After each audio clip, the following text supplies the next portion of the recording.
संकष्टी चतुर्थी तर दर महिन्याला येते, पण अंगारकी चतुर्थीचा योग वर्षातून फार कमी वेळा येतो. तुम्हाला माहिती आहे का, संकष्टीपेक्षा अंगारकी चतुर्थीला 21 पटीने जास्त महत्त्व का आहे? जेव्हा संकष्टी चतुर्थी मंगळवारी येते तेव्हाच तिला अंगारकी म्हटले जाते. याचे कारण पुराणात आहे. अंगारक म्हणजेच मंगळ ग्रह. अंगारकाने गणपतीची हजारो वर्षे कडक तपश्चर्या केली होती.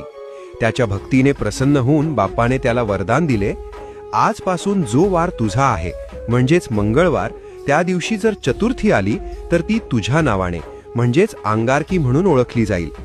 या दिवसाचे महत्त्व खूप मोठे आहे. शास्त्र सांगते की वर्षभर येणाऱ्या सर्ण संकष्टी केल्यावर जे पुण्य मिळते ते पुण्य फक्त एक अंगारकी केल्याने मिळते.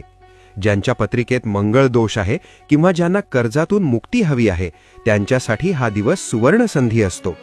तुमच्या आयुष्यातील सर्व विघ्न दूर होवोत